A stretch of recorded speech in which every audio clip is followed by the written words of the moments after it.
وہ جنرل کے سامنے بیٹھا، تھوڑی دیر دائیں بائیں دیکھا اور پھر خشک لہجے میں پوچھا، آپ مارشاء اللہ کب اٹھا رہے ہیں؟ جنرل صاحب یہ سن کر حیرت سے اس کی طرف دیکھنے لگے اور پھر وقت کا دھارا بدلتا چلا گیا۔ وہ کون تھا؟ اس کا نام محمد خان جنیجو تھا اور جنرل صاحب تھے فاتح افغانستان جنرل ضیاء الحق، اور سن تھا 1985۔ دنیا کے ہر عامر کا ایک آنے کا دن ہوتا ہے اور ایک جانے کا۔ جنرل ضیاء الحق اس دن آنا شروع ہو گئے تھے جس دن ذوالفقار علی بھٹو نے 2/3 اکثریت کے لیے قبل از وقت الیکشن کا فیصلہ کیا تھا، اور جنرل ضیاء کی رخصتی کا وقت اس وقت شروع ہو گیا تھا جب امریکی صدر ریگن نے انہیں یونیفارم اتار کر سویلین صدر بننے کا مشورہ دیا۔ جنرل ضیاء الحق ذہین انسان تھے، وہ امریکی نبض پڑھ لیتے تھے۔ انہیں اس دن محسوس ہو گیا کہ مجھے اب آمریت کو جمہوریت کا برقع پہنانا ہوگا، چنانچہ انہوں نے 1984 میں اپنے باس کی تلاش شروع کر دی۔ پیر صاحب پگاڑا شریف جنرل ضیاء کے بہت قریب تھے، انہوں نے انہیں اپنا مرید محمد خان جنیجو دے دیا۔ جنیجو صاحب سانگڑ کے علاقے سندھڑی کے درمیانے درجے کے زمیندار تھے، کیمبرج یونیورسٹی اور برٹش انسٹیٹیوٹ آف ایگریکلچر سے فارغ التحصیل تھے۔ پرانے سیاستدان بھی تھے لیکن شکل و صورت اور چال ڈھال سے کمزور اور مسکین دکھائی دیتے تھے۔ سیاست میں ان کا کوئی دھڑا بھی نہیں تھا، لوگ ان کے نام سے بھی واقف نہیں تھے۔ ذوالفقار علی بھٹو نے اپنے دور میں ان کو ٹھیک ٹھاک رگڑا لگایا تھا، جس کی وجہ سے یہ سیاست سے طائب ہو گئے تھے۔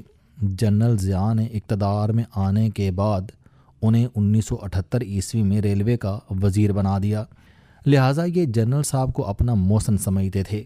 پاکستان کی تاریخ ہے کہ ہمارے ہر طاقتور جنرل نے ہمیشہ ایک ایسے کمزور وزیر اعظم کا انتخاب کیا جو فائلیں پڑھے بغیر ان پر سائن کر دے اور انہیں ایکسٹینشن پر ایکسٹینشن دیتا چلا جائے، اور دوسری طرف ہر وزیر اعظم ایک ایسا کمزور آرمی چیف تلاش کرتا رہا جو اپنے لالچ میں اسے برداشت کرتا رہے اور اس کی تمام خامیوں اور حماقتوں پر خاموش رہے۔ چنانچہ وزیر اعظم اور آرمی چیف دونوں ہر دور میں سیوٹیبل باس تلاش کرتے رہے اور اس تلاش میں ملک کا بیڑا غرق ہو گیا۔ جنرل ضیاء الحق بھی ایک ایسا سیوٹیبل باس تلاش کر رہے تھے جو آئے، وزیر اعظم بنے، کابینہ کے اجلاس کی صدارت کرے اور چپ چاپ جنرل ضیاء الحق کی خواہشوں پر جمہوری مور لگا دے۔ اس باس کا اندھا ہونا بھی ضروری تھا تاکہ اسے مارشل لا، ایمرجنسی اور یونیفارم نظر نہ آ سکے۔ جنرل ضیاء الحق کو محمد خان جنیجو میں یہ ساری خوبیاں نظر آ رہی تھیں۔ وہ بھٹو سے عداوت رکھتے تھے، کمزور اور مسکین دکھائی دیتے تھے، سیاسی دھڑا نہیں تھا۔ جنرل ضیاء الحق ان کے موسن تھے اور آخری خوبی یہ پیر پگاڑا کے مرید تھے اور پیر صاحب جنرل صاحب کے دوست تھے، چنانچہ انہیں وزیر اعظم بنانے کا فیصلہ کر لیا گیا۔ لیکن اعلان کے دوسرے ہی دن پہلی ملاقات میں جنیجو صاحب نے جنرل ضیاء الحق سے پوچھ لیا، آپ مارشل لا کب اٹھا رہے ہیں؟ اور یہ سوال بم بن کر جنرل ضیاء کے سر میں پھٹ گیا، لیکن برداشت کے سوا اب کوئی چارہ نہیں تھا۔ یوں محمد خان جنیجو وزیر اعظم بن گئے اور انہوں نے اسمبلی میں اپنی تقریر میں فرما دیا کہ جمہوریت اور مارشل لا اکٹھے نہیں چل سکتے۔ یہ دوسرا بم تھا، لیکن پھر بم کے اوپر بم گرتے چلے گئے۔ وزیر اعظم نے مارشل لا کے خاتمے کے لیے خصوصی پارلیمانی کمیٹی بنا دی، جس کے بعد جنرل ضیاء الحق 30 دسمبر 1985 کو مارشل لا اور ایمرجنسی کے خاتمے پر مجبور ہو گئے۔ جنیجو صاحب اگر یہاں تک محدود رہتے تو بھی شاید گزارا ہو جاتا، لیکن انہوں نے ذوالفقار علی بھٹو کی بیٹی بے نظیر بھٹو کو پاکستان آنے کی اجازت دے دی۔ بے نظیر اس وقت برطانیہ میں جلا وطنی کاٹ رہی تھیں اور پوری دنیا کا خیال تھا کہ جب تک جنرل ضیاء زندہ ہیں یہ واپس نہیں جا سکیں گی، لیکن یہ کام جنرل صاحب کی زندگی میں ہو گیا اور ان کے اپنے وزیر اعظم کے ہاتھوں ہو گیا۔ محترمہ بے نظیر بھٹو 10 اپریل 1986 کو لاہور اتریں۔ پورے لاہور نے باہر نکل کر ان کا استقبال کیا اور اس استقبال نے جنرل ضیاء الحق کے قدموں سے زمین کھینچ لی۔ ہم اگر آج پیچھے مڑ کر دیکھیں تو ہمیں محسوس ہوگا کہ محمد خان جنیجو نے وزیر اعظم بننے کے بعد جتنے بھی قدم اٹھائے ان کا مقصد جنرل ضیاء الحق کو زچ اور کمزور کرنا تھا۔ جنرل ضیاء نے عالمی عروج دیکھا تھا، وہ امریکہ اور یورپ کی آنکھوں کے تارے رہے تھے، وہ ملک کے سیاہ سفید کے مالک بھی رہے تھے، لیکن اب وہ اپنے ہی تخلیق کردہ باس کے شکار ہو رہے تھے اور باس روز ان کی انا کی پرتیں اتارتا چلا جا رہا تھا۔ جنرل ضیاء کے اعصاب بہت مضبوط تھے، وہ ہر صدمہ ہر بار برداشت کر گئے، لیکن جب جنیوا کارڈ سے قبل 5 اپریل 1988 کو محمد خان جنیجو نے اسلام آباد میں آل پارٹیز کانفرنس بلائی اور اس میں محترمہ بے نظیر بھٹو کو اپنے ساتھ بٹھا لیا تو یہ ان کے لیے قابل قبول نہیں تھا۔ یہ اونٹ کی کمر پر آخری تنکا تھا۔ جنیجو اگر یہاں بھی بس کر دیتے تو شاید معاملات کنٹرول میں رہتے، لیکن انہوں نے اس کے بعد اونٹ کو ٹھڈا بھی مار دیا۔ انہوں نے افغانستان پر جنیوا کارڈ کر دیا۔ یہ جنرل ضیاء کی منشا کے خلاف تھا اور یوں محمد خان جنیجو 29 مئی 1988 عیسوی کو چین کے دورے سے واپس آ رہے تھے۔ یہ فضا میں تھے اور جنرل ضیاء الحق نے ان کی حکومت اسمبلیوں سمیت تحلیل کر دی۔ وزیر اعظم اسلام آباد ایئرپورٹ پر اترے تو وہ وزیر اعظم نہیں تھے۔ یہ اس کے بعد باقی زندگی دوبارہ وزیر اعظم بننے کی کوشش کرتے رہے، مگر اقتدار، شہرت اور دولت اگر ایک بار چلی جائے تو یہ بہت کم لوگوں کو دوبارہ نصیب ہوتی ہے، اور محمد خان جنیجو ان خوش قسمت لوگوں میں شامل نہیں تھے۔ تاریخ کی سب سے بڑی خوبصورتی یہ ہے کہ آپ اس کا تجزیہ کر سکتے ہیں، اور آپ کو اللہ تعالیٰ نے عقل دی ہو تو آپ اسے سبق بھی سیکھ سکتے ہیں۔ لیکن المیہ یہ ہے کہ انسان تاریخ سے سبق نہیں سیکھتا۔